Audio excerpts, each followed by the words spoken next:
નમસ્કાર, હાલર એક્સપ્રેસ ન્યૂઝમાં આપનું હાર્દિક સ્વાગત છે। દરરોજના બ્રેકિંગ સમાચાર જોવા અમારી ચેનલ સબસ્ક્રાઇબ કરો। ચાલો જોઈએ આજના તાજા બ્રેકિંગ સમાચાર। ઉધનામાં જમવા બાબતે ઝઘડો થતા પુત્રએ માતાની હત્યા કરી।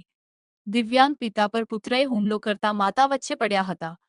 ઉધના વિસ્તારમાં હેડગેવાર પાસે વાત્સલ્ય એવન્યુમાં બની ઘટના। ઝઘડામાં નરાદમી પુત્રએ દિવ્યાંગ પિતાને મારતા વચ્ચે પડ્યા હતા। નરાદમી પુત્ર મેહુલે પિતાનું ગળું દબાવતા પિતા તરફડવા લાગ્યા। પિતાને બચાવવા માતા વચ્ચે આવતા ગુસ્સામાં લાલચોળ બનેલ પુત્રએ માતા સાથે ઝપાઝપી કરી ધક્કો માર્યો। સમગ્ર બાબતે પોલીસને જાણ કરાતા પોલીસ ઘટના સ્થળે પહોંચી પુત્રની કરી। ગઈકાલે ઉધના પોલીસ સ્ટેશન ખાતે 0946/2026 નંબરનો ગુનો નોંધાયેલ, જે ગુનામાં ભારતીય ન્યાય સંહિતા 2023ની કલમ 103(1), 115(2) અને 352 મુજબની કલમો લગાડવામાં આવેલ। સદર ગુનાના કામે ફરિયાદી જે છે તે હર્ષદભાઈ મણીલાલ શાહ છે અને આરોપી એ તેમનો દીકરો છે જેનું નામ મેહુલ છે।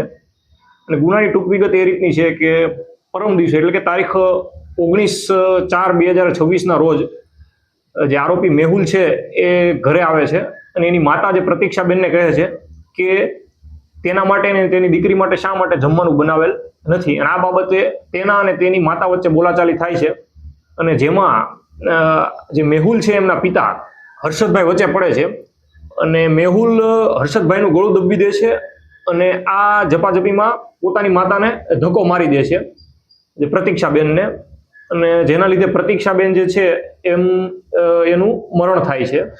સદર ગુનાના કામે આરોપીને અટક કરવામાં આવેલ છે અને આ ગુનાની તપાસ જે કે Gadhvi police inspector Udhna police station કરી રહ્યા છે।